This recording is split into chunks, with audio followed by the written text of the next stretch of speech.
a mí me da la impresión de que el tema de la edad de jubilación va a ser un tema que acompañe la propuesta de Asamblea Constituyente que lleva adelante el gobierno, propuesta de la que paso inmediatamente a conversar con Alberto Montenegro, con quien creo no he tenido el gusto de tener una entrevista antes. Ya se lo voy a consultar a Alberto.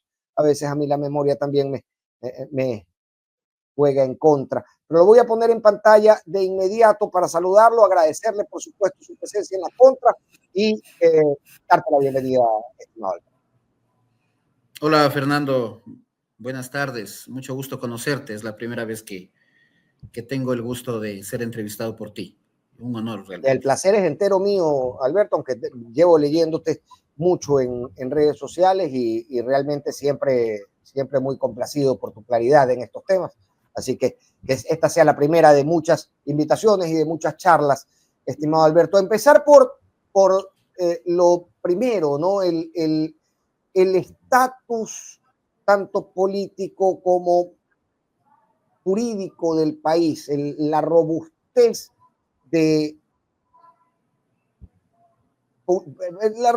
política y jurídica del país admiten en este momento, el estado de salud, quiero decir, de esa robustez, admiten en este momento una propuesta de constituyente. ¿Es factible, es posible, es viable y sobre todo es conveniente? Bueno, más que hacerlo en función de la robustez política, yo creería que es un riesgo para el ciudadano común y corriente. ¿Por qué? Porque esta es una propuesta eminentemente efectuada por las élites, ¿no? Entonces, la élite lo que quiere es que desaparezca del mapa la constitución de Montecristi, la constitución que tenemos en la actualidad, porque constituye para la élite una piedra en el zapato en contra de sus intereses, ¿no? En contra de sus intereses del banquero, del gran empresario que tiene grandes empresas, del dueño de comunicación tradicional, de tal forma que más bien es con el fin de tutelar los derechos solamente de este tipo de gente, que son las minorías y que son aquellos que son los poderes fácticos, los poderes innominados, en detrimento del ciudadano común y corriente, porque esta Constitución lo que dio es realmente un cambio de paradigma en lo que tiene que ver a la normativa constitucional, una constitución garantista, una constitución que da como resultado la tutela efectiva y célere de los derechos de los más débiles, en definitiva, en contra o en función o en comparación con las élites. De tal manera que esta idea de constituyente, esta idea de desmontar la Constitución del 2008 solamente es un riesgo grave en contra del ciudadano de a pie. Ahora, aparte de que pues también constituye un gasto desmedido en contra del Estado en lo que tiene que ver a recursos públicos, porque hay que tomar en cuenta que el pueblo tiene que ir 3 veces a la Constitución para que finalmente se ratifique, perdón, a las urnas, para que finalmente se ratifique un nuevo texto constitucional. Entonces, sí y además es desgastante para el pueblo, campañas y peleas políticas y demonización, porque mañana, cuando esto se cristalice, cuando ya el presidente de la República remita a la Corte Constitucional, que dicho sea de paso ha sido muy funcional para el poder, cuando el presidente remita la petición a la Corte Constitucional, va a iniciar una campaña más grande de desprestigio en contra de los defensores de derechos humanos y de los humanistas. No hay que decir ni de la izquierda, ni de derecha, ni de progresismo, ni nada de eso, sino que en contra de de las personas, de los humanistas, ¿no? De aquellos que están a favor de los derechos del más débil, a favor de los derechos del migrante, del enfermo, del desempleado. Y por lo tanto, va a haber un caos y una separación, una brecha entre ciudadanos, porque lo que ahora te dicen es que además hay que desmontar la constitución vigente, porque esa constitución es una directriz delincuencial. Es decir, que los delincuentes, esta constitución sirve para proteger delincuentes. Hay gente. Textualmente hay líderes de opinión a los que les he leído o les he escuchado esa frase. La Constitución protege delincuentes. Y a mí me parece fantástico que lo hayas mencionado, Alberto, porque es momento de desmitificar esto, porque se viene, como bien dices, una oleada comunicacional desde lo político para villanizar una Constitución que al final podría tener cuestiones que reformar, pero ciertamente por sí misma no tiene una bandera o política o identificatoria con algún tipo de movimiento o algo por el estilo, sino que reconoce derechos justamente a grupos sociales que no habían sido reconocidos en las constituciones anteriores. Es una carta en donde se materializan las luchas sociales, las luchas de las mujeres, las luchas de los trabajadores, las luchas del más débil, en definitiva. Entonces, ¿qué es lo que quieren hacer? No es una enmienda, no es una reforma, sino desmontarla totalmente a la Constitución. Y, por lo tanto, pues, tener un Estado obediente para sus propósitos y, por lo tanto, ellos, por ejemplo, el rico, el banquero, el que es dueño no solo del banco, sino además que tiene o es dueño de una universidad, o también es dueño de un medio de comunicación. Entonces, todos ellos, este grupo de personas, lo que quieren es tener en sus manos el poder, un poder obediente, un poder sin reglas, un poder que no sea frenado y desmedido. Ese es el verdadero objetivo realmente de esta constituyente. Pero además, lo más riesgoso, pienso yo, que como esto es un poco desgastante, digo yo, el procedimiento que se determina en la Constitución en función del principio de rigidez constitucional, yo tengo el recelo de que mañana el presidente de la República diga, ¿saben qué? Y ya lo dijo, ¿no? En campaña ya lo dijo, bueno, si es que hay mucho papeleo en definitiva para hacer una constituyente, pues omitimos esos pasos. Eso lo dijo en una entrevista. Y lamentablemente no se ha hecho eco de esto, ¿no?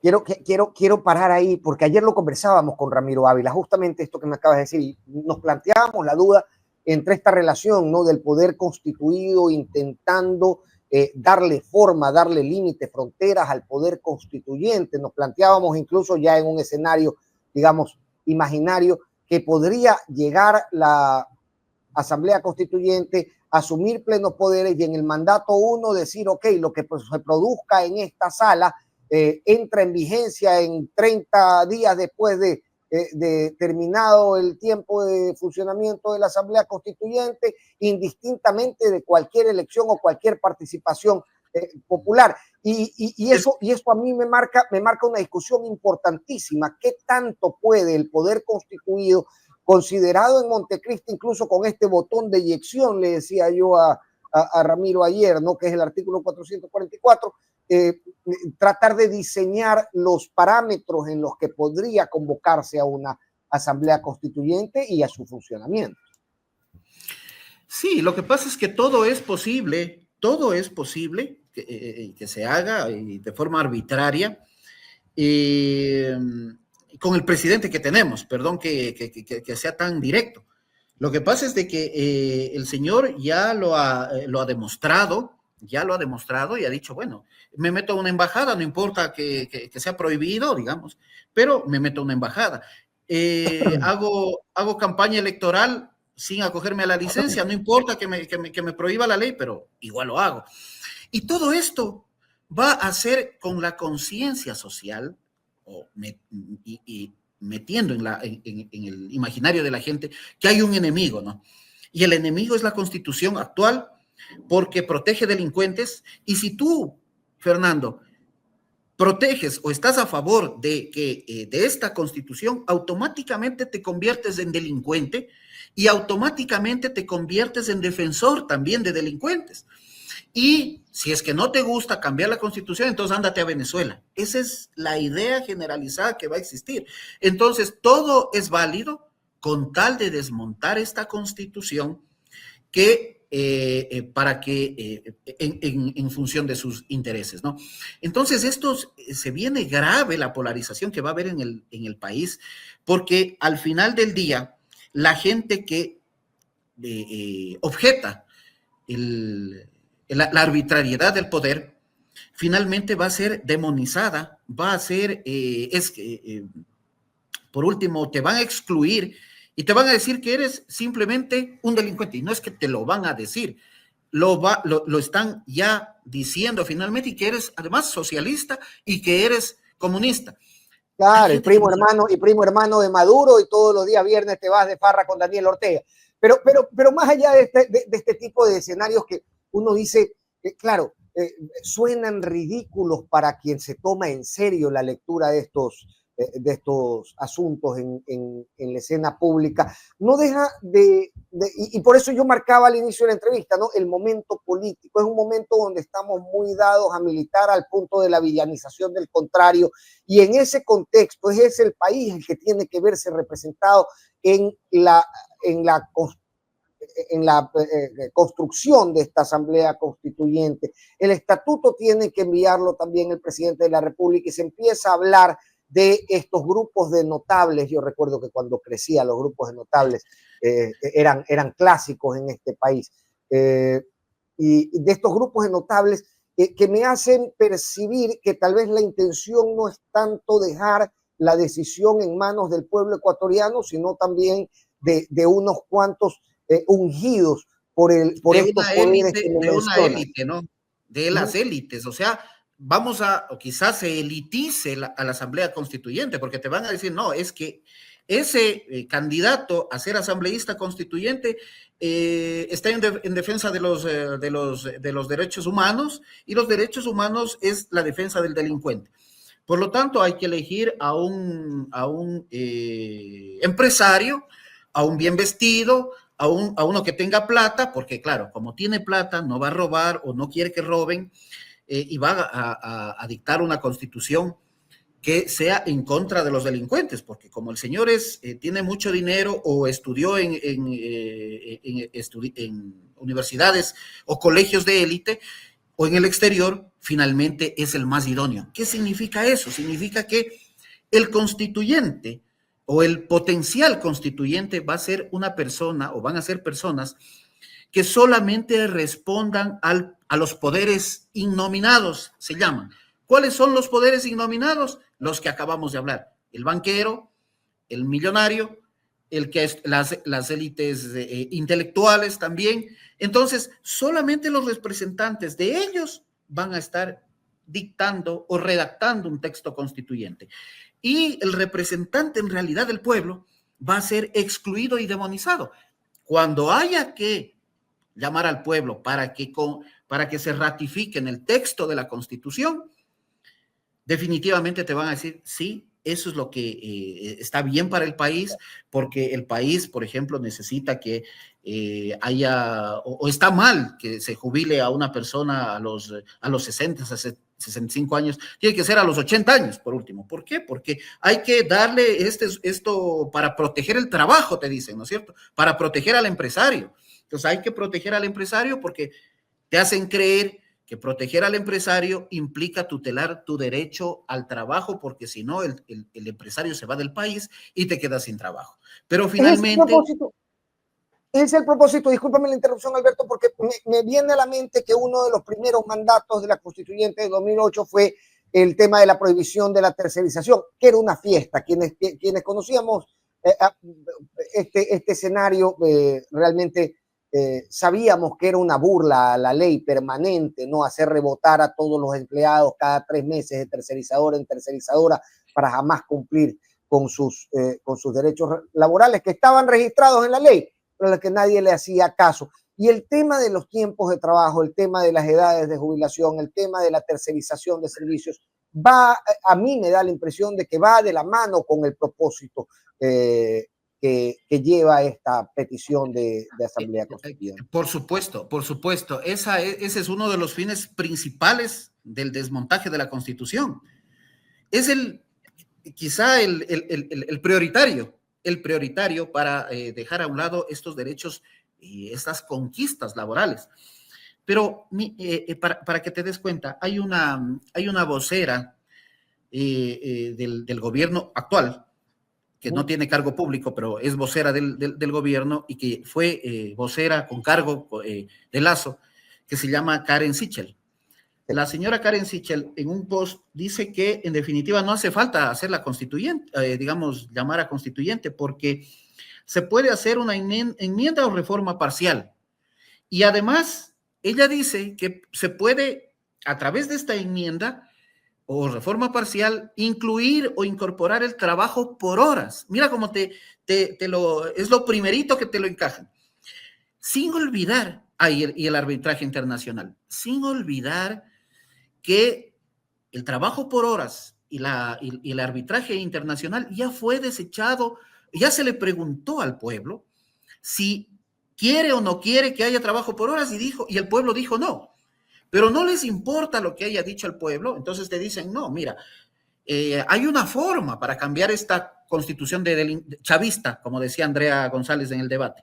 Esta constitución chavista se la puede cambiar haciendo estos procedimientos. No nos vayamos a una constituyente, es muy larga, mucha burocracia, etcétera, y enmienda o reforma parcial, punto. Y ahí le incluimos el trabajo por horas para que tú, desempleado, tengas más trabajo. ¿Sí? Ese es el inconsciente o la idea que se le quiere sembrar en el inconsciente colectivo al ciudadano. ¿Qué dice el ciudadano? Sí, pues porque quiero que haya más trabajo. Yo puedo estar en 2, 3, 4 trabajos, dice que no, a la vez, y todo bien, más bien tengo más trabajo. Sí, pero no puedes conseguir ni uno, no vas a conseguir 2 o 3, pues, ¿ya? Entonces, eso es lo que te están montando las élites con respecto a la idea de la enmienda, de la reforma, del desmontaje de la Constitución, porque finalmente no quieren una Constitución que les estorbe, ¿sí? No es perfecta, como yo he dicho, no es perfecta la Constitución, tiene sus, es perfectible, ya, pero tampoco hay que desmontarla para que un grupo de iluminados de las élites vayan, redacten una constitución y encima de eso en un cuartel militar. Es posible que lo hagan, que además los militares y los policías también están muy votantes o muy de acuerdo que se reforme la constitución, porque también para las grandes élites militares, para las grandes élites que se apoderaron de la policía, también se eliminó ciertos beneficios que se tenía dentro de la policía. Entonces hay intereses de todos los sectores de poder en contra de esta constitución y no van a parar, y la gente que estemos en desacuerdo que haya la constituyente por el escenario político que existe, por el escenario social que existe también, por la polarización que existe, porque lo que tiene que hacer la administración pública es dedicarse a tutelar los derechos de las personas que no tienen acceso a la educación, a la salud, que no tienen acceso o que no hay trabajo en el país y por lo tanto hay delincuencia y hay desigualdad. En lugar de hacer eso, lo que se está pretendiendo es incorporar o montar una constituyente para desmontar justamente a una constitución que ha sido protectora de derechos, que ha sido, que tutela los derechos de las personas como ninguna otra, realmente, como ninguna otra. Entonces, y que ha sufrido varias reformas a lo largo de los años que parecen no satisfacer tampoco a estos grupos, ¿no? Porque siempre, desde la villanización y esta demonización que tú me mencionabas y me decías, ¿sabes qué? El mensaje es que es la Constitución la que protege delincuentes. Ayer me decía Ramiro Ávila, vea, la Constitución no desarrolla políticas públicas.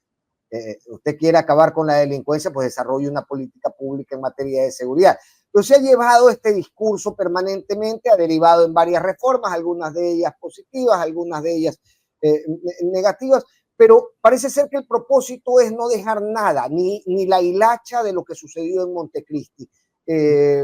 No, lo que pasa es que también esta Constitución representa a una persona. ¿Ya? Entonces, claro, esa persona, como el odio es tan marcado, entonces, como esta Constitución representa a Correa, hay que hablarlo con nombres y apellidos. Correa fue el que redactó, por último, según lo que tratan de hacer creer. Correa ha redactado la Constitución y por lo tanto, como Correa es un prófugo, como Correa es pana de Maduro y es socialista, entonces es delincuente, entonces hay que desmontar esa Constitución. No es nada de eso. Correa no la redactó a la Constitución, fue el pueblo, fue el constituyente elegido por el pueblo y fue el pueblo el que confirmó que haya la Constitución que tenemos. Fuimos la mayoría. De tal manera que no es que nos tenemos que dejar convencer de que la Constitución chavista, o sea, oye, pero entonces no era que le pregunten al pueblo, pues si quería la Constitución chavista. No te dicen en ningún lado, porque te hacen creer, ¿no?, que es una copia de la Constitución de Venezuela. ¿En qué artículo? ¿Cuál de todas, en qué parte? ¿En la dogmática? ¿En la orgánica? ¿En qué parte de la Constitución está la copia al chavismo, a la Constitución de Venezuela? Otra cosa, quieren cooptar los poderes públicos. Por ejemplo, yo entiendo que lo que querrán es que, más bien dicho, quieren que se elimine el Consejo de la Judicatura.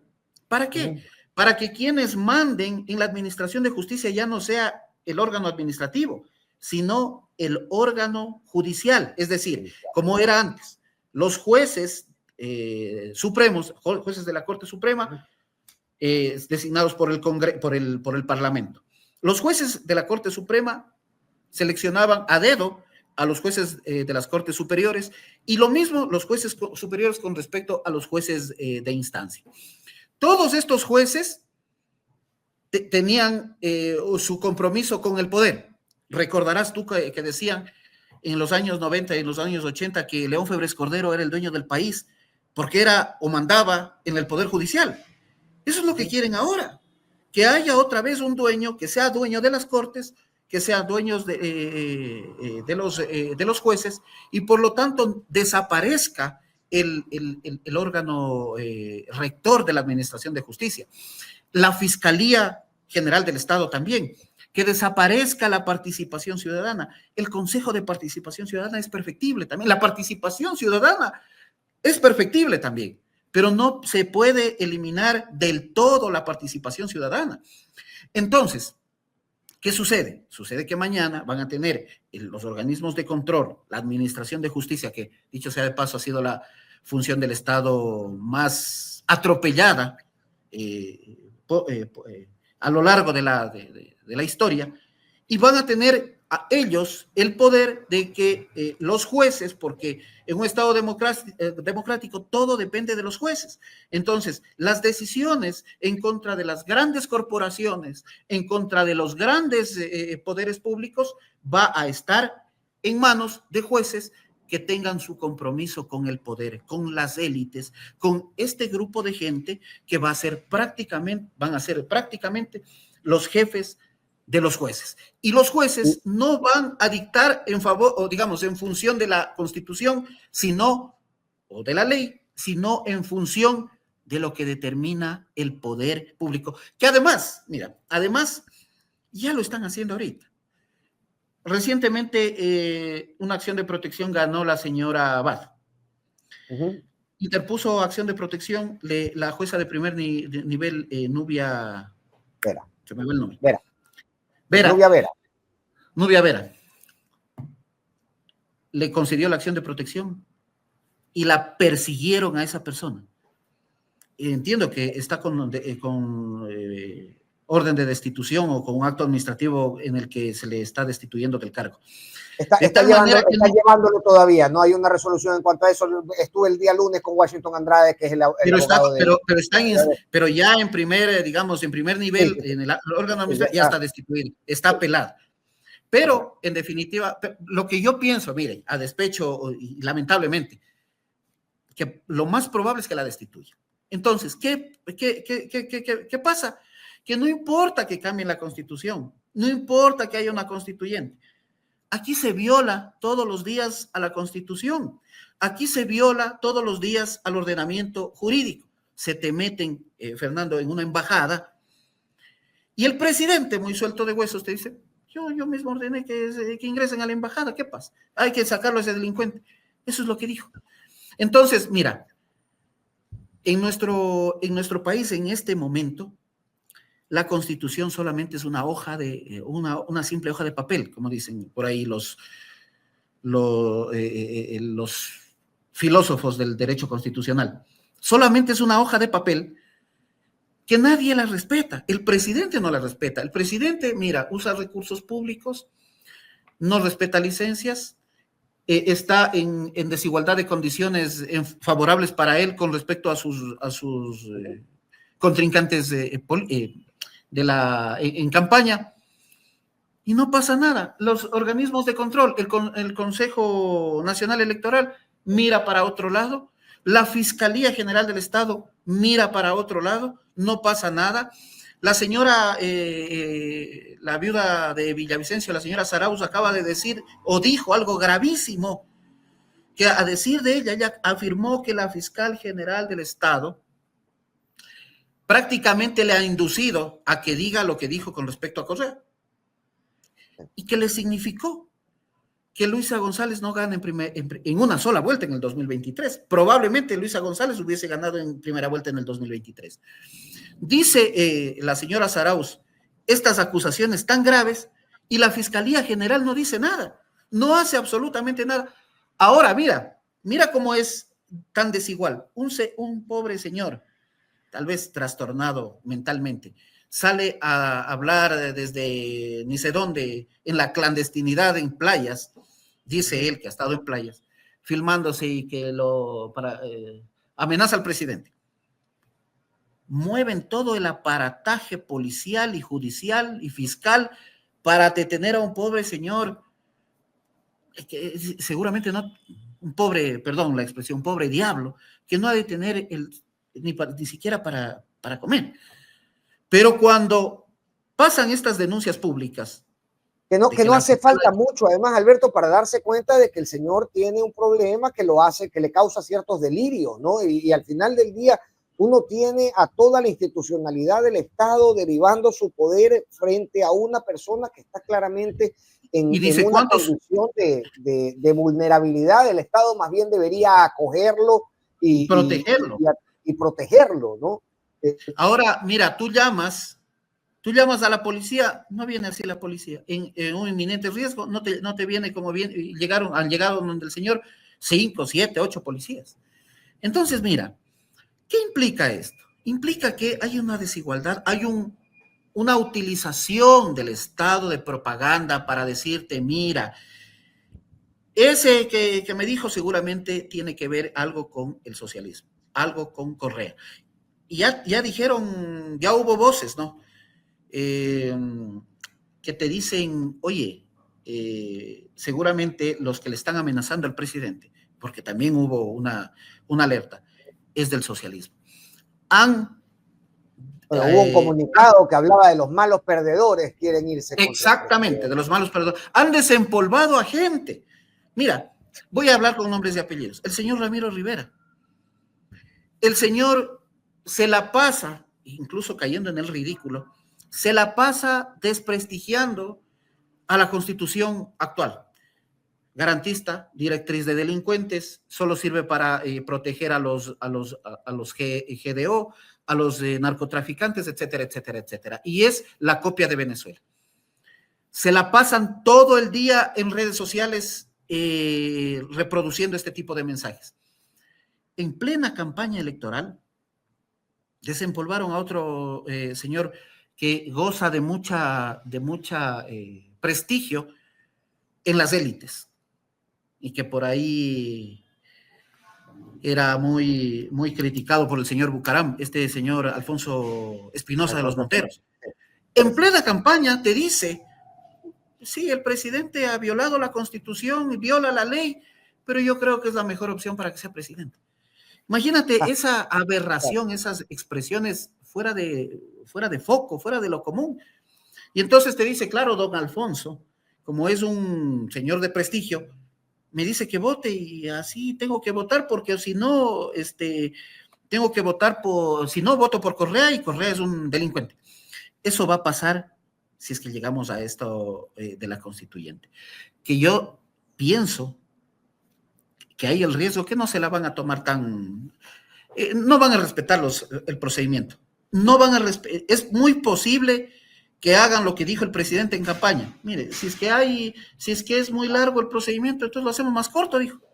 Si es que es mucho trámite, mejor la impongo. Y ese es el grave problema en este momento, Alberto, y por eso yo te decía, o marcaba el momento político como un contexto, porque ayer lo conversábamos también con Ramiro Ávila y decíamos, a ver, yo al señor Correa puedo hacerle un universo de críticas, pero al final, desde que yo lo conocí, desde que surgió en la escena pública, el señor dijo, ¿sabe qué? Aquí se necesita una constituyente para llevar a cabo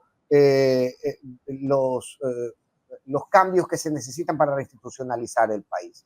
En Noboa, esto no había sido parte de su discurso en su surgimiento como político. De hecho, más bien todo lo contrario, su actitud ante las reformas que ha planteado, su actitud con las reformas que ha planteado ante la Asamblea, más bien dejan ver que esto parece habérselo encontrado en el camino, parece haber surgido al calor de un momento y de un contexto político, mucho más que de una planificación responsable o una propuesta de reinstitucionalización. Exactamente. O sea, lo que pasa es de que el señor tampoco te dice por qué. No te dice la constituyente, perfecto, para cambiar la constitución, pero ¿por qué? ¿En qué sentido? ¿Cómo nos va a garantizar esta nueva constitución o cómo nos garantizaría una nueva texto constitucional a los ciudadanos en nuestros derechos? ¿Cómo eso nos puede dar una mejor calidad de vida? ¿Cómo eso podemos, o a través de esa constituyente y esa nueva constitución, podemos tener nosotros llegar al estado de bienestar? Lo que pasa es que el estado de bienestar es un principio contrario o demonizado por las derechas, ¿no es cierto? Aunque antes Noboa decía somos un país que demonizó el concepto del buen vivir. Es increíble. Cuando la palabra, oigan, vivir bien, es una mala palabra en un país, es que ya al final terminamos por caer en el absurdo, ¿no? Pero mira, es así como tú dices que el señor no ha tenido este proyecto. Primero, el señor ni se imaginaba ser presidente, ¿no? Fue una coincidencia y de las malas, a mi criterio.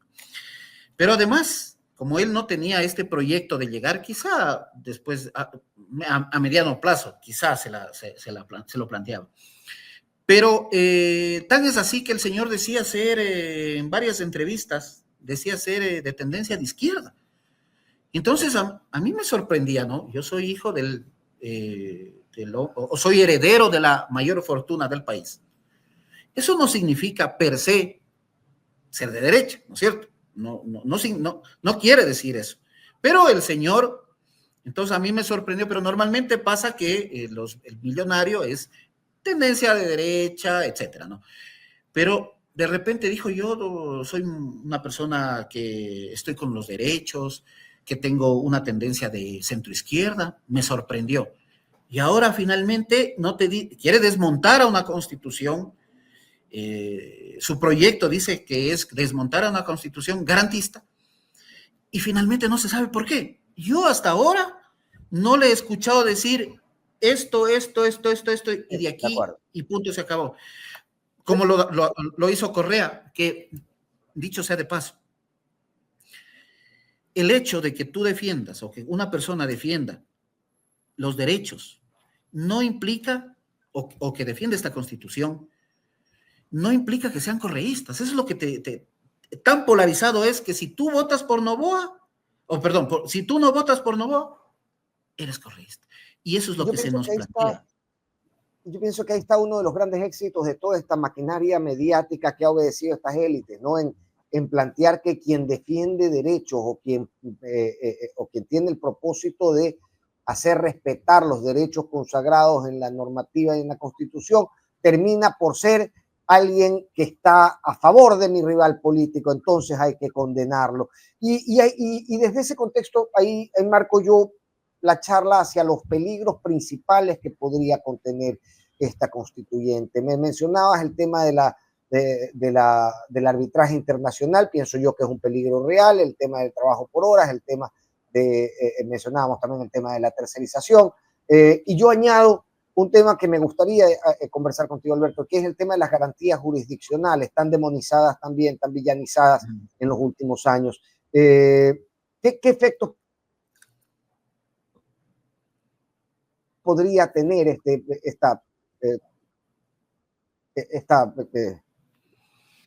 señalamiento, esta villanización permanente de las garantías jurisdiccionales ya traídas al contexto de una constitución? Yo pienso que van a ser una de las garantías constitucionales, las garantías jurisdiccionales, las que más sean afectadas, por decirlo de alguna manera, porque, como tú dices, se han demonizado. Probablemente, no sé hasta qué punto decirte que podrían, incluso, me atrevería a decir que se podrían disminuir esas garantías, que sean más o menos tutelables de los derechos constitucionales. Porque recuerda tú que en la Constitución del 98 las garantías jurisdiccionales no existían. De tal forma que tú, el derecho a la salud, perfecto, pero ¿cómo lo tutelo? ¿Cómo lo hago? Lo cristalizo que yo tengo. Mañana el hospital X o la clínica X violenta mi derecho a la salud e incluso a la vida. ¿Cómo lo hago declarar? ¿Cómo se declara que un derecho se ha violentado por parte del Estado, por ejemplo? No había cómo, era un texto vacío la Constitución, por eso es que nadie le hacía caso, por eso es que estábamos en un estado eminentemente legalista. Entonces, como se ha demonizado tanto, como se dice, lo que pasa es que los delincuentes son ahora los que utilizan el habeas corpus, como los delincuentes son los que utilizan la acción de protección. Mira, yo que me dedico, mi trabajo como litigante es el 90% en garantías jurisdiccionales, acción de protección, tutelar derechos, en definitiva. ¿Qué te dicen los abogados del Estado? Que prácticamente lo que estás haciendo es abusar de las garantías cuando vas frente a un juez a que se declare que el Estado, el más fuerte, el monstruo, te ha violentado derechos. ¿Sí? Entonces, cuando estás del lado del Estado, cuando estás de abogado del Estado o de funcionario público, dices, claro, lo que quieres es que el Estado te dé plata, como te demonizan, ¿no? Y los jueces replican eso. Y que por último te dicen, sí, ¿sabe qué? Sí se han violado derechos constitucionales, pero como sabe hacer la Corte Constitucional, esta sentencia de por sí constituye una forma de reparación. Oiga, entonces, ¿qué la voy a colgar a la sentencia? Entonces, pero plata no, plata es lo que quiere usted, te dice. Es lo que ustedes quieren, es plata. No, señor, lo que quiero es que me tutelen mis derechos constitucionales, que usted, juez, sea el garante de mis derechos que están en la Constitución. Entonces, como ahora es el cuco esto de los derechos humanos son el demonio, en definitiva, va a venir una élite, te va a redactar y finalmente te dice, ¿sabe qué? Violando además el principio de que no puedes tú retroceder en derechos, ¿no? Entonces, ¿qué te van a decir? Oye, ¿sabes qué? Ya la acción de protección ya no va a haber. Oye, hasta ese punto, digamos, soy extremo, ¿no? Soy extremo, pero ¿quién sabe que podría pasar eso? Te ponen a consideración del ciudadano y te dicen, esas acciones de protección solo sirven para, o esos habeas corpus, habeas data, acceso a la información pública, solo exclusivamente sirve para defender a los delincuentes. Son herramientas para los malos, claro, solo Es los una malos. herramienta para delinquir. Voto a favor de que se eliminen todas esas cosas. Y finalmente, ¿quién es el que ha quedado en la desprotección? El ciudadano como tú, como yo, como cualquiera. ¿Y quién ha quedado favorecido? Los poderes. Y estimado Alberto, ahí quiero también marcar, y ya para ir concluyendo, otra gran duda, y es nuevamente plantear esto, ¿no? Me mencionabas convenios internacionales, me mencionabas tratados en materia de derechos humanos, tratados en una serie de cosas, y el principio universal de la no retroactividad en materia de derechos, pero planteábamos también que probablemente este poder constituido representado en la Corte Constitucional no va a poder marcar y delimitar las fronteras de la acción de la Asamblea Constituyente, porque, digamos, siendo así en cuanto al poder constituido nacional que registra estos acuerdos internacionales, ¿qué esperanza podríamos tener de que estos principios se respeten ya en razón de estos convenios? Regresión de derechos, se me fue recién. A ver, sí. Ninguno, no hay garantías. A mi juicio no hay ninguna garantía. Te dicen, no, simplemente no se respeta y se hace la Constitución o se redacta la Constitución como es nuestro arbitrio. Punto, se acabó. Puede ser una cuestión totalitaria realmente. O sea, ¿y quién además te llega? ¿Cómo accedes al sistema internacional si no tienes garantías? ¿Cómo accedes? Entonces, le pides a la comisión, le pides que te tutele, digamos, a la Comisión Interamericana que te tutele, pero finalmente, ¿cuánto pasará? ¿Cuántos años pasará hasta que la comisión o un organismo jurisdiccional internacional o de protección de derechos humanos se pronuncie con respecto a esto? Hasta eso pasarán años. De tal manera que no hay ninguna garantía. Por eso te decía al principio, realmente es un riesgo inminente de los ciudadanos comunes y corrientes que exista esto, porque como bien lo habíamos dicho, ¿quién podría tener acceso a la constituyente o componer la constituyente? Podrían ser élites. Gente iluminada va a ser una constituyente elitista. Yo lo decía, no sé si les he escuchado al señor Osvaldo Hurtado. Osvaldo Hurtado te dice, te critica, ¿no? Al parlamento actual o a los parlamentos últimos. ¿Cómo es posible que aquí tengamos ese tipo de gente?